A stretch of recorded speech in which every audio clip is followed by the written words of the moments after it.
I'm John Green at the Spartanburg Science Center. We are located in the Chapman Cultural Center on St. John Street.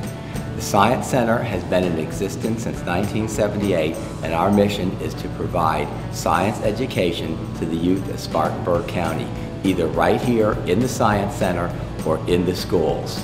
And this is Miss Allison Monahan, who is a physics specialist who does programs and birthday parties for us. Let's go explore the Spartanburg Science Center.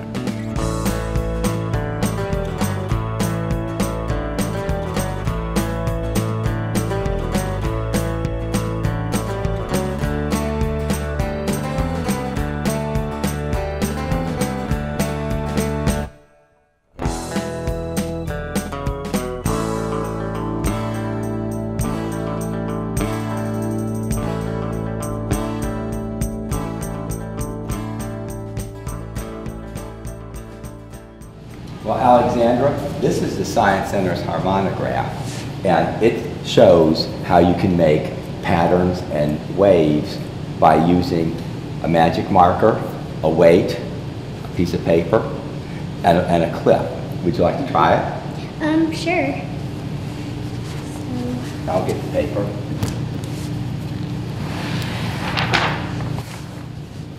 And what's your color choice?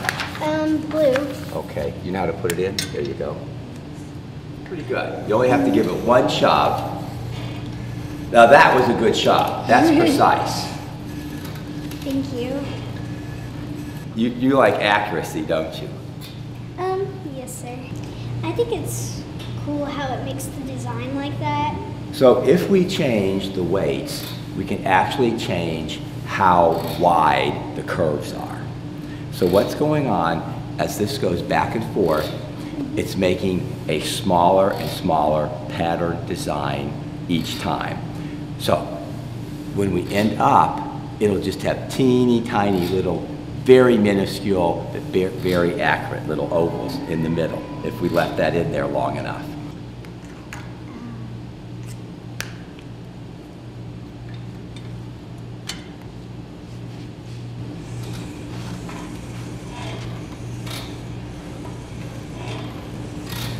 Looks like they're making tighter designs, doesn't it? Yeah. Kind of. Well, and this is what I just made.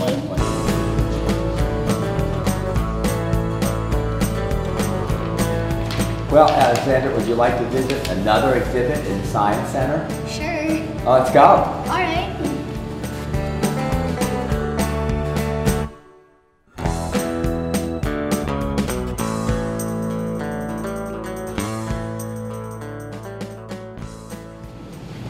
So how does this work?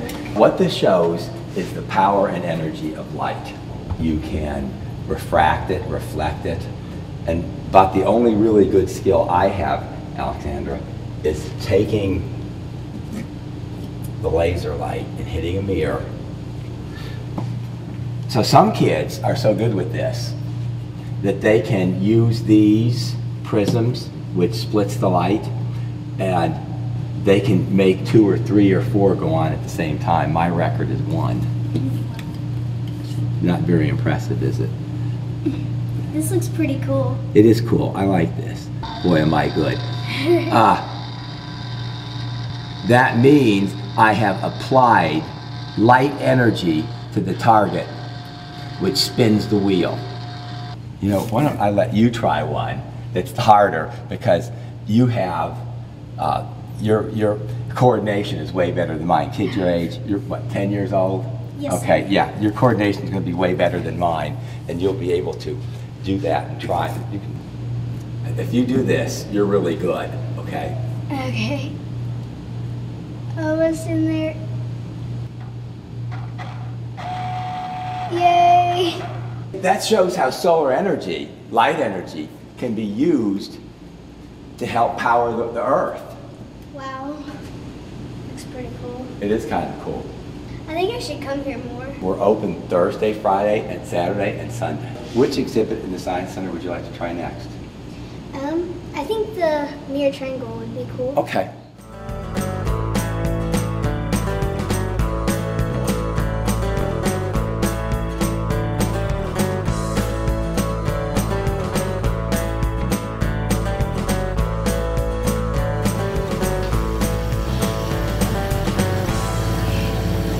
You ever heard of a generator, Alexandra? Yes, sir. That's what you're actually turning now to make an electric current. So the purpose of this is to show that making an electric current requires energy, in this case yours. And think about this, if you had to do this at your house to light up your lights, the oven, the TV, the heater, you wouldn't be very happy, would you? No, no, sir.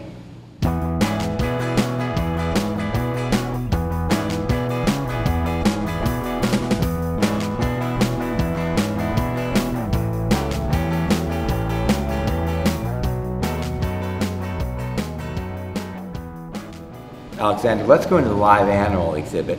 And what would you prefer to get a close-up feel of, a turtle, a snake, or a lizard?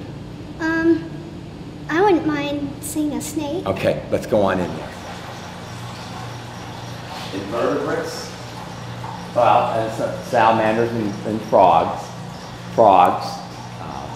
cockroaches, hissing cockroaches, tarantula, then the turtles, the cichlids, frogs, the bearded dragons, native fish, more turtles, and then all the snakes are back there. I have this kind of turtle at home. Yeah, that's what your mom was saying, that you guys have a layer slider. Yeah.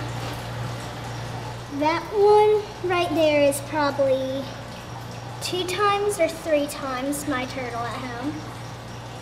Because my turtle is probably, I don't know, this big, maybe? He's pretty big, but I didn't know they got up to this big. Those are males. They're not going to get a whole lot bigger. They're actually going to lose some of their color, and the females actually get a little bit bigger. Yeah, I can tell that I have a boy red-eared slider, and I thought that the shell was a little different than mine. Yeah, So. the shell is a little bit different. The boys have longer claws, a bigger tail. Yeah. And I'm going to give you a choice of 3 snakes, and you decide. I'll give you a choice of 4. Eastern king snake, rat snake, scarlet king, or corn snake. Scarlet King. Scarlet king, you got it. Are you comfortable doing it by yourself, or do you want me to help? I feel fine. Okay, doing good. it by myself. Now, this particular snake is found in the lower part of South Carolina. And it's a very nice color combination. Put your hand up a little bit more this way. Okay. Scarlet king snakes live underground most of the year. Okay, they're not aggressive. They're pretty easy to handle. Every couple of months it sheds its skin, its old skin dies, and new skin grows underneath because it's growing. It's not going to get a lot bigger than this. That snake's about 5 or 6 years old. If this were a wild snake, it would spend most of its time underground. They only come out for a few months in the spring and a few months in the fall. The skin is not, it's actually very smooth. And it kind of feels weird when it moves its body. And it's very wiggly. So if this were a wild scarlet king snake, it would probably eat a lot of lizards and small snakes and some small mice and baby birds. It's okay. I promise you that will not do anything. But I'd like to have a snake. There's a lot of children who would like to have snakes, but you know what? Those old parents are a roadblock.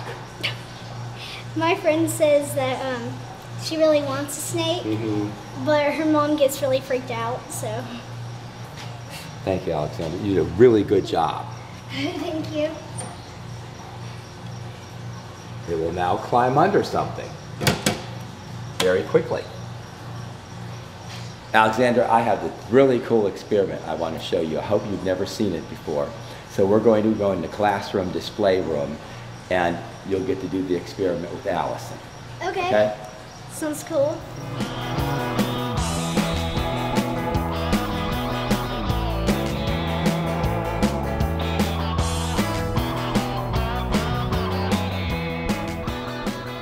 Right now, Allison is going to do a dry ice experiment. It's made from carbon dioxide. It takes very cold temperatures to freeze this. If you put this in your freezer, it would be gone the next day, and it doesn't have any liquid in it. So the fog you see coming from it, that's how it melts.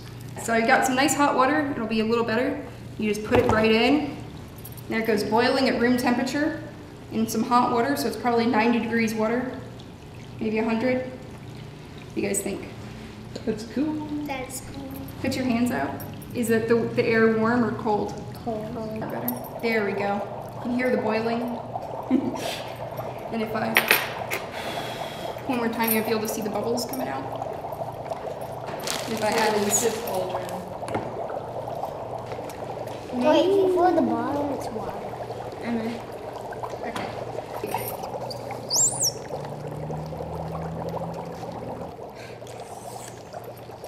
Another one, get it nice and warm. It's like somebody screaming. Yep. How long does this keep boiling?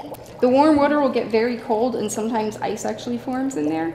But it'll just keep going until it's all gone. I can't do it. There. Wait.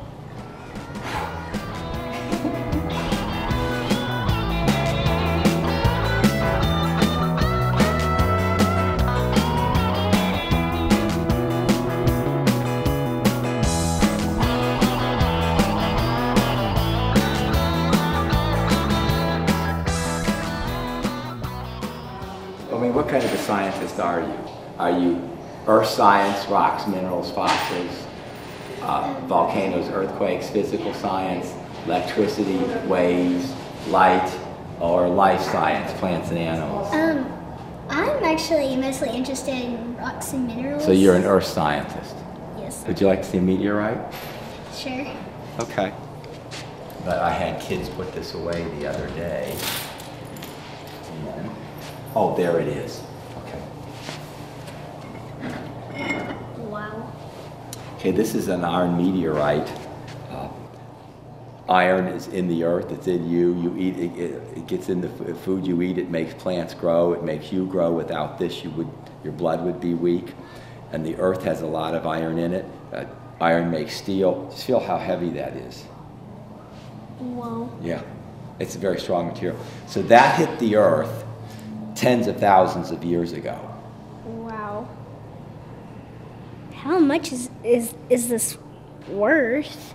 I'm just going to guess it's worth some thousands of dollars. Seems like it. Yeah, it would be because it's not from Earth. Okay, iron from the Earth is worth considerably less. Look at that, we got the chair, steel in the chairs, and nobody's going to pay a lot of money for chairs like that, right? Yes, sir. But for that, so you're actually holding something that used to be in outer space. And the Earth is made of a lot of that iron. Wow. That is big. It is neat. Oh, this thing is heavy. It is. How much does it weigh? About 6 pounds. This is an old-time cannonball made from iron. So that's from the American Revolution. So that is over 230 years old. This is really cool.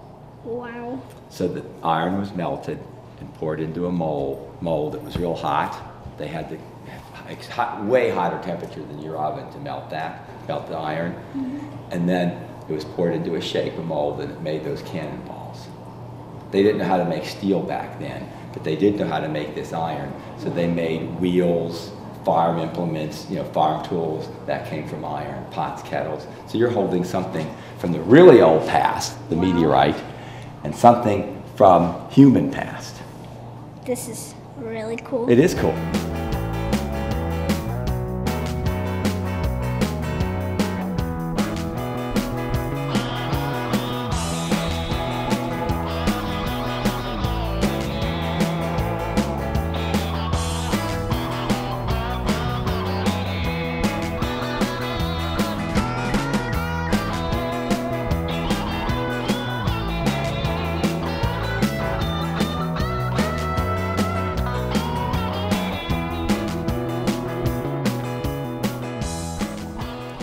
Well, boys and girls, thank you for visiting the Spartanburg Science Center this afternoon.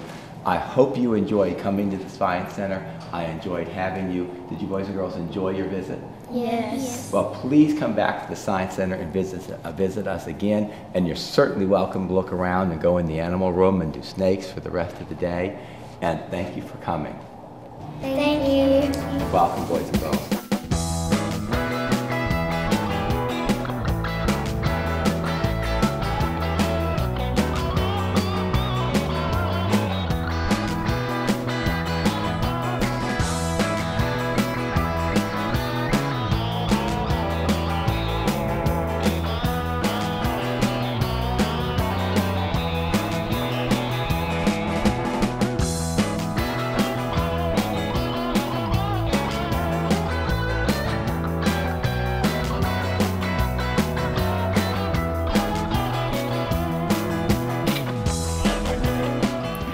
We have a kicker mechanism that's pulled back by high tension springs and it's powered by a window motor. So it'll pull itself back, turn itself, and then it has a pneumatic clutch into it. So once it's wound back, it stops, and then it is released with a pneumatic cylinder pulling out the clutch and kicking the ball. Yeah, if you look at them, they're actually faced differently. One's turned this way, so when they go against each other, that's when makes the robot go sideways. Control panel that we had for this year, we got this joystick, got a netbook that connects wirelessly to the router on the robots. So basically this joystick is able to control the robots in various degrees of motion.